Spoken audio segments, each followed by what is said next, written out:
Boa noite. O programa Gestão dessa semana traz o empresário lajadense Marcelo Sommer, da M. Sommer Produções, e nós vamos conversar um pouco hoje sobre a área que a M. Sommer trabalha, desenvolve seus projetos, que é a área de entretenimento e eventos culturais. Marcelo, boa noite, tudo bem? Boa noite, tudo ótimo. Ótimo. Obrigado, Marcelo, por ter vindo ao nosso programa. Eu que agradeço a oportunidade. Obrigado. Marcelo, seguinte, como é de praxe no nosso programa, nós gostamos de conhecer um pouco a história dos nossos entrevistados. Certo. Se tu puder falar um pouquinho da tua história, contar um pouco dessa tua caminhada profissional, de vida, e até a consolidação da M. Sommer, né? Como uma empresa hoje referência no Vale do Taquari e fora, em termos de produções não só culturais, artísticas, organizacionais e eventos em geral. Perfeito. Bom, eu comecei a trabalhar muito cedo, o meu primeiro emprego com 13 anos de idade, carteira assinada, já estudando à noite.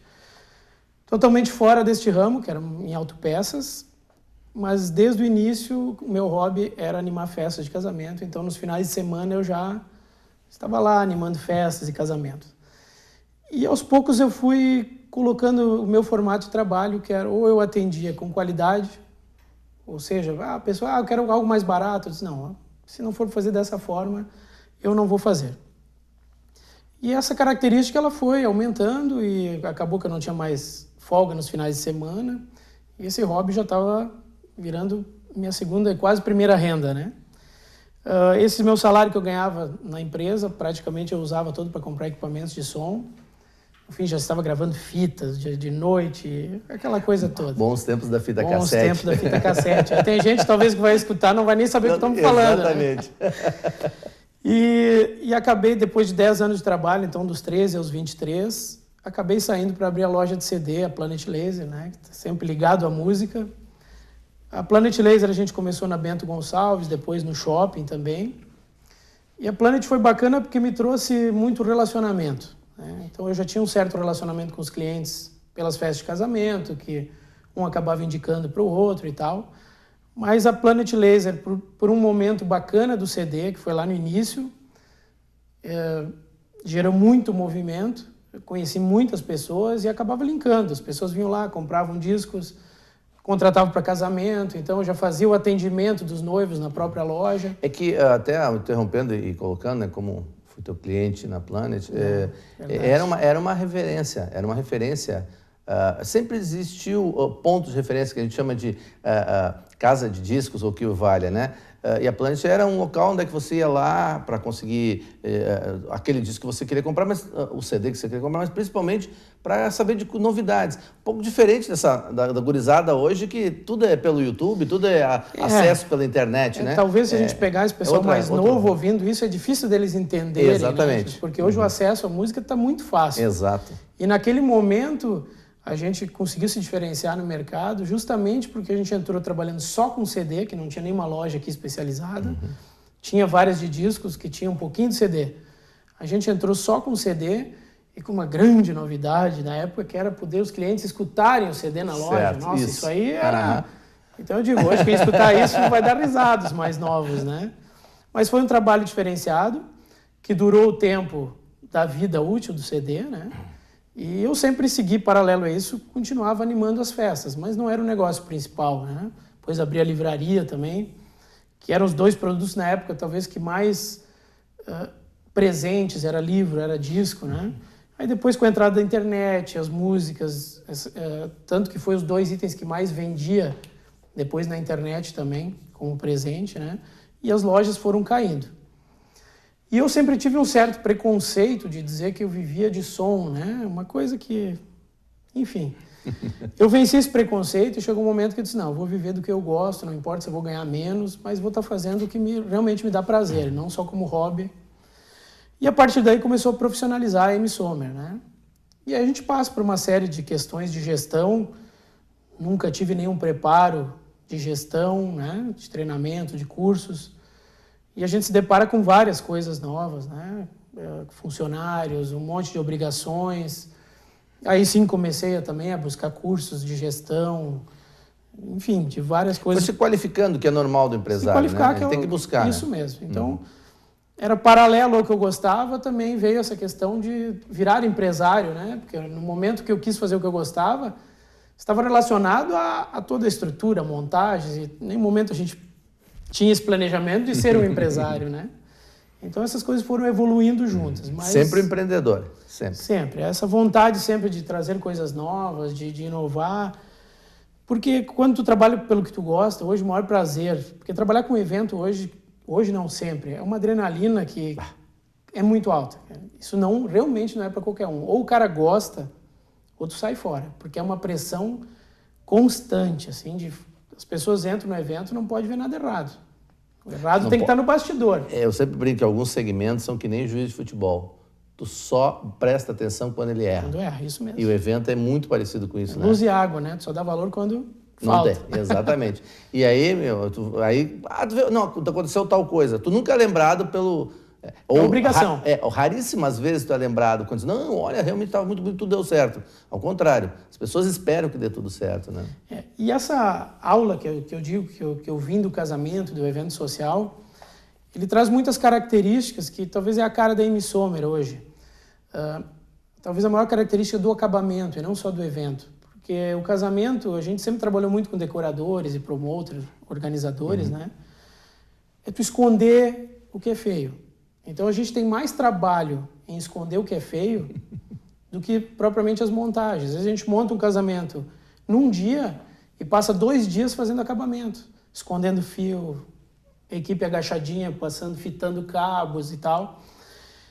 E essa característica desse capricho e desse cuidado é que foi colocando o nome da Amy Sommer num diferencial. Se o diferencial da loja de CD era a escuta em disco, da Amy Sommer foi esse. Claro, a tecnologia, a inovação, a gente entende como uma obrigação. Agora, o acabamento, a vestimenta correta para o tipo de evento, a maneira de tratar com o cliente, isso faz a diferença no trabalho, né? Então, foi esse cuidado que a gente sempre teve. E também foi a dificuldade de encontrar gente para trabalhar. Porque a maioria das pessoas e técnicos que gostam dessa área, eles gostam muito do show. E o show, tu faz a montagem, tu não tem essa parte xarope do acabamento. Então, os técnicos, muitas vezes, para fazer casamento, mas aí tem que ficar fazendo, sempre foi uma dificuldade. A gente treinando pessoas para entrar nessa cultura, né? Para conseguir manter essa qualidade que a gente veio desde lá do tempo do hobby, né? Mas é muito gratificante isso, que quando tu entrega um evento, a satisfação do cliente, é isso que nos move de verdade, cara. Ok. Bem, nesse primeiro bloco conhecemos um pouco do Marcelo e da sua história, né, desse vínculo todo com o entretenimento, principalmente os eventos sociais como casamento e ações voltadas para suporte às organizações. Vamos para o nosso intervalo e depois a gente volta para conversar, então, conhecer um pouco mais de como é que funciona um casamento hoje, como é que é um evento social de uma corporação, né? Entender um pouco como a Amy Sommer Produções trabalha para dar suporte a tudo isso. Vamos para o nosso intervalo.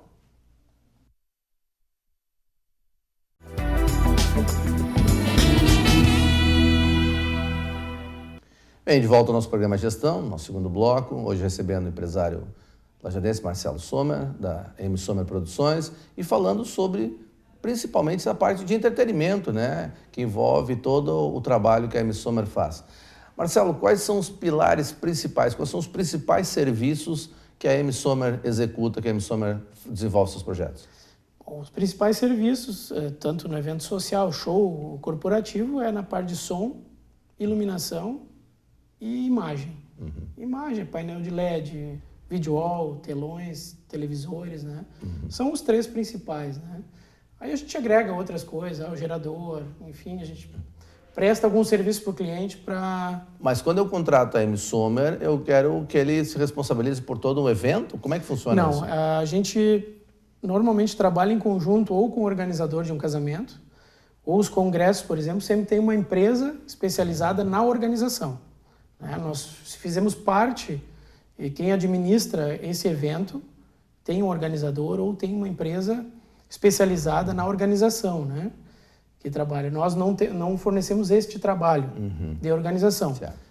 A não ser quando a gente faz eventos culturais, que é via projetos de lei que são feitos por nós, e aí a organização todo é com a gente também. Vamos tentar entender. Então, por exemplo, um evento de uma empresa, como funciona? Se uma empresa, sei lá, uma corporação, uma empresa aqui do Vale quer fazer um evento, festa de final de ano, um planejamento, alguma coisa assim, um evento de reunir os seus representantes comerciais do Brasil todo, e quer fazer um evento. Contrata vocês? Isso. E tem duas formas de contratar. Muitas empresas daqui, tem grandes empresas no Vale, né? Muitas têm o seu marketing próprio, que eles mesmos organizam o evento. Certo. E às vezes um evento um pouco maior, eles contratam, assim, aí uma organizadora, uma empresa. Então, pela relação que a gente tem aqui, principalmente aqui na região, muitas empresas, mesmo contratando um organizador, eles nos contratam direto pelo grau de confiança e de eventos que a gente já realiza. E diz, mas vai ter uma empresa tal que vai organizar, vai fazer contato, mas a gente quer e já negocia direto. Normalmente, quando a gente vai para fora, Gramado, que tem muita coisa, Porto Alegre, aí normalmente já é as produtoras essas que nos contratam. Ou o organizador, ou a produtora. A produtora eu falo quando é eventos corporativos, certo, né? Aí eles nos contratam diretamente.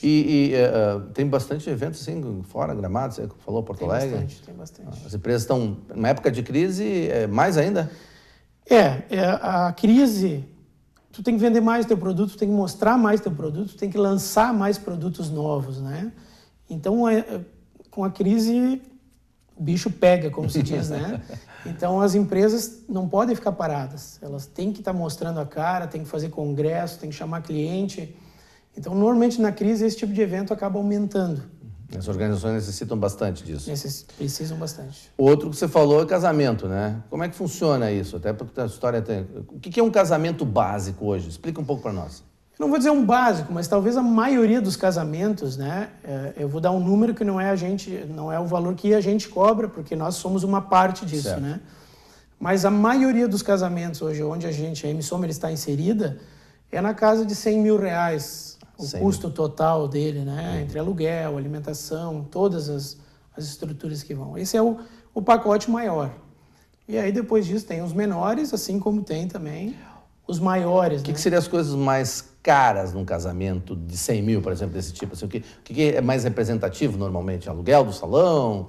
A equipe de... Olha, a parte de som e luz, ela representa em torno de 15%. É bem pequeno, então.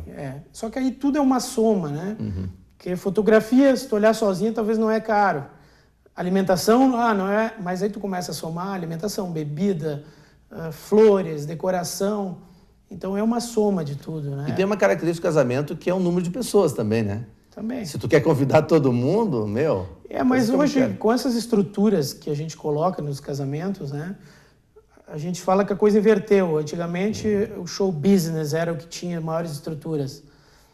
E acabava o casamento copiando. A coisa quase se inverteu já hoje, né? Os grandes eventos, todos aqueles equipamentos já estão há muito tempo nos casamentos e às vezes sendo copiados do casamento, né? Então, dizer assim o que mais pesa é difícil. É uma soma de coisas que... Uma vez eu escrevi um artigo há uns 3 anos atrás, mais ou menos, que falava sobre a mudança do perfil do casamento. Porque antigamente o casamento era um ritualístico, né? Era o encontro da família. A gente brinca, né, até hoje, né, que a gente se encontra parente em casamento e enterro. E o casamento tinha mais... Então, engordava o boizinho, o tio matava, a tia fazia a maionese, o primo servia. Quer dizer, era um encontro da família e todo mundo se ajudava. Hoje o casamento é algo profissional. Você tem cerimonialista, você tem o profissional do som, você tem... Quer dizer, é uma equipe hoje, né? O que seria uma equipe para um casamento, sei lá, de 100 mil? O que seria hoje, em termos de equipamento? 100 mil de todas as pessoas trabalhando num casamento desse, cara, olha, passa de 50 tranquilo, assim. 50 pessoas envolvidas mínimo, diretamente no casamento? Diretamente. Tu começar a contar garçom, segurança, pessoal de montagem, de decoração, de som, de luz, passa... Cozinheiros, tudo. Nem passa brincando esse número. E movimenta muito a economia. O evento, eu costumo dizer que é meio silencioso no Brasil, né? Mas hoje, registrado, a BO que tem esses números que foram feitos, 5% do PIB vem de eventos no Brasil. E, por exemplo, o que seria um casamento ostentação? Para nós? Para a nossa região aqui, falando em Vale Taquari, de 500 a R$1 milhão. R$1 milhão. Com tudo que tem direito. É painel de LED, é a melhor iluminação. Chega de helicóptero, de avião, sei lá. Enfim. Então, tudo fica em torno dessa... Isso sem sem contratar alguma pessoa especial, né? Eu já ouvi falar de casamentos e festa de 15 anos que contrataram um cantor famoso, uma cantora mas aí famosa, tá nessa né? casa, né? Nessa faixa. Inclui isso. Que aí tem bandas de pop rock, outras atrações aí. Tá incluído nessa faixa de 500 a 1 milhão. Hein? E festa de 15 anos também, então? Ou não? Também, de vocês? também tem bastante. A gente faz bastante, mas assim, se pegar o evento social numa ordem, é casamento, depois festas de formatura e colação de grau, a gente faz muito também, e depois 15 anos. Né? Porque hoje, o 15 anos, a festa de 15 anos também, as meninas já se dividem muito, né? Uma quer viagem, outra quer debutar, e nem todas optam pela festa de 15, né? Então, eu acho que diminuiu um pouco do que era esse número. E o casamento me parece ao contrário, parece que voltou a ser algo bastante forte, né? Eu atribuo também a essa correria do dia a dia de todo mundo. E a gente percebe isso muito claro. Às vezes, normalmente o noivo que não está tão empolgado, né? Está apavorado. Desculpa, mas quando começa a chegar mais próximo da festa, ele acaba se envolvendo também. E essa correria, o que eu digo, a gente não consegue mais se relacionar muito com os amigos. Então, o casamento é um lugar onde tu vai encontrar todas aquelas pessoas que tu gosta. E aí muda aquele conceito, né? O noivo estava meio, não queria, chega na hora, diz, eu repetiria isso tranquilamente. Então, para nós é muito gratificante ver essa alegria depois no final, né? Onde tudo dá certo, a alegria dos noivos de terem tido esse momento bacana. Que é sempre especial, né? Sempre especial. E existe também a questão da produção cultural. Vocês trabalham em cima. Isso. O que seria uma produção cultural? Seria um evento de lançamento de um livro, de um show? Não, o trabalho que a gente veio fazendo como produtores culturais, ele começou, eu posso dizer que começou uns 2 anos atrás. Inclusive, teve a ver um pouco, a minha percepção nesse mercado, teve um pouco a ver com a Expo Vale.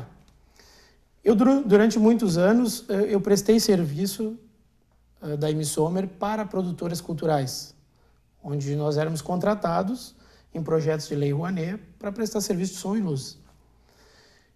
E, enfim, como todo negócio, tu percebe coisas que não são bacanas, e eu acabei me distanciando desse mercado.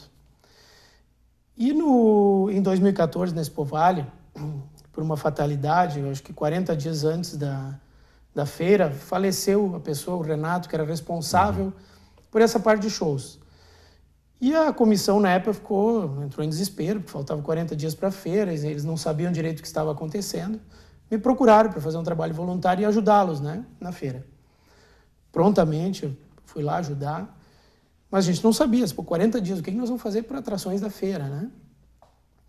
E eu consegui uma empresa produtora, na época, que tinha um projeto de Lei Rouanet aprovado, de R$250 mil, na época.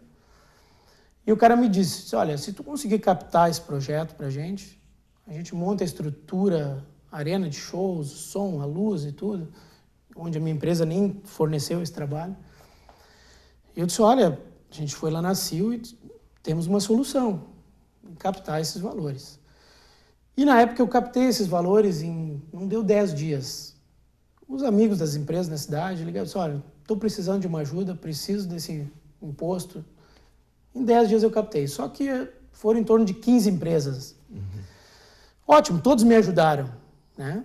Quando eu fui realizar a Expo Vale, me chamou a atenção na época que uma dessas 15 empresas tinha uma pessoa do marketing me ligando a toda hora.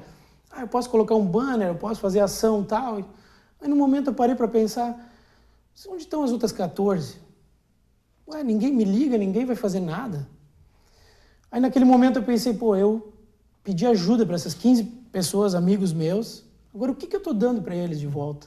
Qual o retorno que eles tiveram com isso? Qual a contrapartida? Aí eu comecei a fazer essa conta na minha cabeça. Eu disse, essas empresas não estão usando devidamente esse imposto para retorno para eles. Eu vou aproveitar e encerrar o bloco, né? Cortar um pouquinho o Marcelo, até porque a gente está um pouquinho adiantado do nosso bloco, porque eu quero explorar no último bloco exatamente isso. Eu tinha combinado com o Marcelo em off, falar sobre a Lei Rouanet. O que é a Lei Rouanet? Quais são as características? Como é que ela está agora? Porque provavelmente a maioria dos empresários não sabe como trabalhar com isso. E tem uma excelente oportunidade em cima. Então vamos encerrar aqui o nosso bloco, depois eu quero voltar com o Marcelo exatamente para falar sobre isso. O que é a Lei Rouanet? Como é que funciona isso? Porque se fala hoje que ela está com dificuldade, não? Vamos tentar entender, porque os empresários podem aproveitar e muito essa lei. Vamos fazer nosso intervalo, depois a gente volta.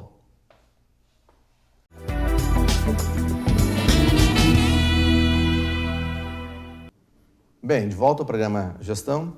Nessa noite recebendo o empresário Marcelo Sommer, empresário lajadense, e falando sobre todo esse segmento de entretenimento. Mas no segundo bloco, eu aproveitei que o Marcelo entrou no tema Lei Rouanet, e eu sei que ele é um especialista, então nós vamos aproveitar esse terceiro bloco para falar exclusivamente sobre Lei Rouanet, explorar bem o conhecimento do Marcelo, porque, Marcelo, me parece, eu coloquei antes no final do segundo bloco, mas me parece que muitos empresários não sabem para que serve. Afinal de contas, o que é a Lei Rouanet e como ela funciona? Bom, vou tentar resumir ao máximo, né? Sim. Porque a lei é muito complexa, mas falando uma linguagem mais simples, toda empresa que está no lucro real, né, ela pode usar 4% do imposto de renda devido para patrocinar eventos culturais. Ou seja, 96% ela tem uma guia de imposto que ela paga e os outros 4% uma carta de mecenato indicando o projeto que ela quer patrocinar. É muito simples isso para a empresa. Isso a gente tem que lembrar que pode ser utilizado como ferramenta de marketing, de divulgação. Esse é o principal trabalho que a gente está fazendo. Eu não me considero um produtor cultural.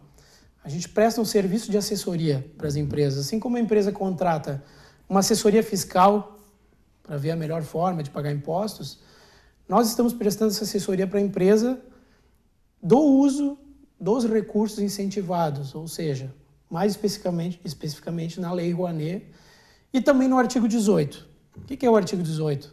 A Lei Rouanet tem vários artigos. Se nós vamos tratar de rock, cai num artigo. Se nós tratarmos de circo, música erudita e teatro, cai no artigo 18, que é onde a gente é especialista. Por que a questão do artigo 18? O artigo 18 da Lei Rouanet é o único que é 100% do imposto, o projeto. Ou seja, se eu cair num artigo 26 ou algum outro, talvez vai ter 80% sai do imposto e 20% a empresa tem que dar de contrapartida. Então a gente procura trabalhar eventos no artigo 18 para que a empresa não precise desembolsar nenhum real. Ou seja, tudo sai do imposto. É muito simples, ao invés de dar para o governo, esses 4% vão para projetos. Mas a gente defende muito que muitas empresas acabam pulverizando esse recurso. Vou dar um exemplo. Mas as empresas, desculpa me interromper, mas elas não usam mesmo? Olha, elas destinam esse 4%? Algumas empresas usam. A sua experiência. A minha experiência, o que acontece? Algumas não usam pelo medo de não saber como funciona. Outras utilizam pulverizando isso. O que acontece que eu falo em pulverizar? Vamos supor uma empresa que tem R$500 mil por ano que pode ser usada para a Lei Rouanet. Ela tem R$500, aí vai... O Pedro vai lá e pede 5. Tem uma relação com o Pedro, eu dou 5 para o Pedro. Vai o Gerson lá, tem uma relação com o Gerson, eu dou 15. Vai o Marcelo, tem a relação, eu dou 20. Quando vê, foi os 500. E às vezes a empresa nem sabe direito o tipo de evento que o nome está envolvido. E também o principal que a gente tenta colocar para o empresário, então, patrocinar um evento que tem 10 patrocinadores, qual a contrapartida? Porque a Lei Rouanet é clara. Ela é feita para o empresário. Todas as empresas que têm lucro real e é pagam positivo, imposto de renda. Pagam imposto de renda, ela pode fazer 4% do imposto de renda sem esquentar a cabeça, não tem problema nenhum. Sem esquentar a cabeça, né? Então, o que eu digo? Essas empresas acabam pulverizando e não tendo esse retorno. A gente tenta colocar na cabeça do empresário o uso real disso. Como eu ia dizendo, a lei não foi feita diretamente para a cultura. A lei foi feita para o empresário, que paga imposto, ser beneficiado socialmente, financeiramente, através da cultura. É claro que, consequentemente, a gente está fomentando todo o mercado cultural. Mas ela foi feita para o empresário, porque é o empresário que paga o imposto. Aí as pessoas dizem, tem que tirar a Rouanet porque dedicar para hospitais. Não, tem muita coisa para o hospital. Esse é para a cultura. E o dinheiro e tudo que rende um evento cultural, de pessoas trabalhando, sim. As pessoas não têm noção disso. Mas a gente vai focar no principal, que é o empresário. Então, esse trabalho de assessoria que a gente está fazendo é o foco no empresário. Qual a contrapartida? O que o empresário vai ganhar com isso? Através da cultura. Então, o que a gente faz? No primeiro momento, a gente conversa com o empresário para saber qual a necessidade dele. Eu quero fortalecer minha marca, quero tornar minha marca mais simpática, quero vender mais um produto. A partir daí, eu vou construir um projeto em cima da necessidade do cliente. Eu não vou fazer um projeto lá que eu acho bonito, de R$500 mil e sair para captar 10 patrocinadores. Nosso trabalho não é dessa forma, a gente faz um trabalho de assessoria, para que chegue no final a gente possa mensurar, olha, antes desse projeto, vendia X desse produto. No gráfico, depois do projeto, está vendendo X. Ou seja, buscar o resultado. Resultado, principalmente mensurável, que a gente possa medir. Então, os projetos são feitos em cima disso. Na necessidade do cliente e que a gente consiga medir. Legal. Bem, podia ficar conversando muito, até tinha muitas perguntas sobre a Lei Rouanet, principalmente toda essa situação que está vivendo o Brasil hoje e que envolveu alguns investidores nessa área, que a gente sabe que existem outras questões por trás. Marcelo, finalizando nosso programa, uma última palavra, uma consideração que você queira dar para o nosso programa aqui, falar um pouquinho para o nosso telespectador. Olha, se eu vou falar do meu ramo, é que as pessoas ou empresas tomem o máximo de cuidado hoje para contratar uma empresa prestadora de serviço, principalmente em função da lei do compliance hoje, que ela não atinge só a empresa.